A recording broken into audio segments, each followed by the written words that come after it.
Buenas noches a todos. Me siento bastante afortunado por haber ganado el premio. Antes preguntaban, tenían la duda de si yo tengo influencias vanguardistas, si he entrado en contacto con el futurismo, el dadaísmo, las corrientes de la década de los años 20. Y sí, es verdad, constituyen mi base en cuanto a la creación de este libro y en cuanto a la creación de mis poemas, de mi literatura, etc. Y es que buscan la libertad en el arte, buscan la propia expresión del individuo y no aferrarse a técnicas decimonónicas ni a estructuras. En eso precisamente me he guiado a la hora de escribir y a la expresión de mi propio yo, o de lo que yo creo que es mi propio yo, o de lo que yo creo creer que es mi propio yo. Simplemente, a veces, utilizaba fluir de conciencia, no me fijaba en lo que escribía y tampoco lo corregía. Otras veces sí que hacía correcciones y otras veces intentaba hacerlas. Otras veces quitaba el poema entero y volvía a hacerlo. Empecé a escribir a los 14 o 15 años y la verdad es que empecé a escribir y no sé por qué. Desde muy pequeñito leía e intentaba hacer pequeñas creaciones literarias que no servían para nada, eran pequeñeces. Pero después intenté hacerlo más en serio y me abrí camino hasta aquí. Empecé a crear poemas, uno tras otro, uno cada día, 2, 3, los acumulé, algunos los abandoné, luego les fijé una estructura y lo envié al concurso, porque tenía tantos que no los iba a abandonar todos. Así que, bueno, intenté hacer algo con ellos, algo productivo. Se titula Los talones del mortal porque refleja la condición humana, aunque esto es muy plurisignificativo, muy multiinterpretativo. Cada uno lo puede concebir como quiera. El libro está dividido en 3 talones. Y esto me gustaría explicarlo, porque además de ser una imagen curiosa, porque solo tenemos 2 talones, también tiene un sentido metafórico. El primer talón alude al pasado, son como los capítulos en la estructura del libro. Y es un lastre que siempre tenemos en el pie. El segundo talón alude al presente, es en el que nos movemos ahora mismo. Y el tercer talón está incompleto, es el más desordenado, el más caótico, donde están los poemas más dadaístas y más convulsos.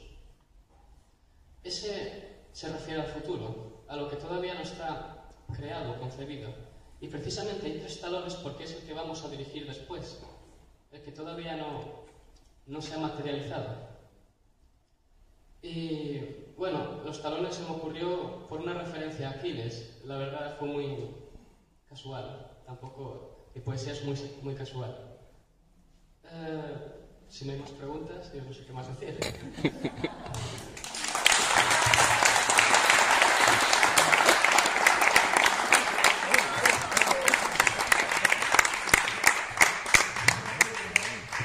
Bien, como has dicho que sí que tienes referencias, pues a mí me gustaría que concretaras más en qué autores o si es la poesía concreta, si, no sé, que nos dijeras un poco cuáles han sido las lecturas que han propiciado el nacimiento de este libro. Esencialmente ha sido el dadaísmo de Zúrich y la figura de Tristan Tzara, aunque también me he fijado en André Breton y su manifiesto del surrealismo, pero sobre todo en los manifiestos dadaístas en plural, que eran varios. Ese juego continuo de palabras, esa frase de Breton posterior que decía: el arte será convulso o no será. Tampoco he tenido mucha relación con el futurismo o con el fauvismo, no me atraían tanto, pero sí el arte más excéntrico, más extraño. Te recomiendo que busques la poesía concreta, que nació en los años 50 en Brasil, por 2 hermanos de Campos se llamaban, y otro Pignatelli, porque la poesía concreta es la que empezó a utilizar los espacios, las distintas tipografías, los tamaños de letras. También es cierto, como tú dices, que Tristan Tzara en Zúrich, junto con otros como Gogol y Welsenberg y otros artistas del movimiento dadaísta, utilizaban letras sueltas de periódicos para hacer poemas, ¿no? Pero te recomiendo eso, que busques la poesía concreta. Dentro de la poesía visual, la poesía concreta que nació en los 50. No, yo quiero darle las gracias por explicar lo de los 3 talones, porque ahora ya voy entendiendo yo un poco de que va, efectivamente, porque yo siempre decía, a medida que avanzas en la lectura del libro, se va deslavazando la lengua, se va haciendo más moderna, más muchas cosas, y ahora ya lo entiendo. Y nada más, tú lee lo que quieras, no hagas caso a Manel, que siempre tú lee lo que te dé la gana, y ya está. Y lee también a Manel, que Manel escribe. No sé, has contestado un poco la clave, era que nosotros al principio pensábamos que estábamos absolutamente desorientados y con esta explicación ahora nos hemos quedado absolutamente centrados ya y satisfechos más y cabe de lo que ya estábamos. Yo, lo que dice Manuel, eso lo que dice, pues que nuestro presidente del Sporting, que has de leer lo que se te antoja. Y por otra parte, a mí no me deja de sorprender. Antes comentaba a Manel qué hacía él cuando tenía 17 años. Pues seguramente que no estaba ni haciendo poesía, probablemente. Y lo que sorprende es que tú, bueno, es que yo alucino, sinceramente alucino que con esa extraordinaria juventud seas capaces de alumbrar estas cosas, ¿no? Es decir, cuando te he visto ahora, porque me había hablado Manel de tu juventud, pero cuando te he visto ahora, pues como aquello que no me lo creía del todo, que me estaba mintiendo Manel. Por tanto, yo creo que tienes pues mucho futuro por delante. Y ahí ya es donde se tiene que ver pues dónde te vas a decantar, si te vas a decantar como antes pensabas por si la literatura o por el arte, ¿no? O por historia del arte, no lo sé. Pero no sé, todos los que estamos tan en jurado creo que nos has conmovido, nos has hecho pensar que nos llevas muchos años a los que no se nos antojaba que sabíamos algo. Repetir las felicitaciones. Yo también te diría que no le hagas caso a Manel. No le hagas caso, lee lo que quieras, pero sí que te diría que siguieras escribiendo. Que siguieras escribiendo, que creo que vale la pena que lo hagas, ¿no? Que lo haces muy bien. Bueno. Yo tengo una curiosidad. ¿Cuándo escribes? Cuando acabas en el instituto y vas a tu casa, en los recreos. Por la noche antes de dormir, ¿cómo lo haces? ¿O varías? La verdad es que varío mucho, porque depende de en qué momento encuentre algo que me inspire también. Entonces, cuando encuentro tiempo, un hueco o estoy aburrido, cojo una hoja de papel y me pongo a escribir. Otras veces es con el ordenador. Tanto en los recreos como en medio de clase, cuando las clases son inaguantables, o por la tarde, después de comer, antes de comer, después de cenar, antes de cenar, en las clases de inglés particulares, en medio de la noche cuando no puedo dormir. Varía mucho, sí. En relación a esto, te quería comentar, ¿saben de tu afición tus profesores, de tu entorno? ¿Saben del libro? ¿Les has hablado de él? ¿Y?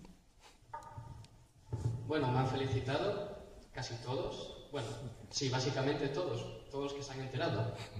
Y voy a repartir algunos a los profesores más importantes para mí y que más influencia han tenido en mí. Y también dejaré alguno para la biblioteca del instituto. ¿Sí? ¿Y tus amigos? Claro, mis amigos también. Evidentemente, sí. Yo sí que te quería preguntar una cosa. Oye, esto de hacer poesía liga. No. Hoy en día no tanto. No se aprecia, no. Yo te lo digo porque cuando yo era joven un librito de poesía debajo del brazo ligaba algo. Ahora no. Algo, pero ahora... Claro, eso fue hace mucho tiempo. Casi en la época de los dadaístas.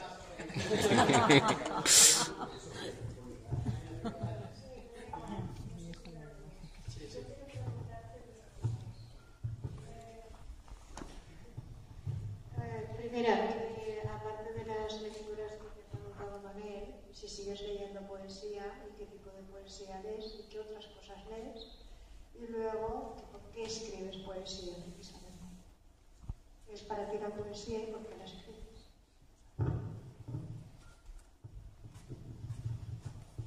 Es una pregunta interesante. A ver, ¿qué tipo de poesía leo? Vale. La verdad es que últimamente no tengo tiempo para leer mucha poesía, pero sí que me he centrado en el realismo sucio de Bukowski, porque es muy impactante y me gustan las imágenes impactantes, aunque él se basa más en el mensaje, sí. También leía antes, cuando escribí este libro, poesía de Tristan Tzara, poesía de André Breton, de los surrealistas, como... Veamos, ahora se me han olvidado los nombres. Luis Aragón. Sí, los surrealistas. Por el lugar, tengo un libro de Por el lugar, sí. También Federico García Lorca, Antonio Machado. Bueno, intento leer un poco de todo, a veces sueltos. Bueno, sí. ¿Y qué significa la poesía para mí y por qué la escribo? La poesía para mí significa algo así como una maldición, porque eres incapaz de yo, por lo menos soy incapaz de librarme de ella. Es una necesidad, no sé de qué, del espíritu. Los creyentes, como quieran llamarlo, no lo sé. Soy muy escéptico en ese sentido. Entonces, yo siento la necesidad, me urge, es como ir al váter y escupo, vomito los versos en un papel, en una servilleta, en el momento en que me vengan a la cabeza. Soy incapaz de controlarlo. Ya se verá si con la madurez, dentro de 2 años, entienda el por qué o qué significa para mí. De momento no lo sé, lo ignoro.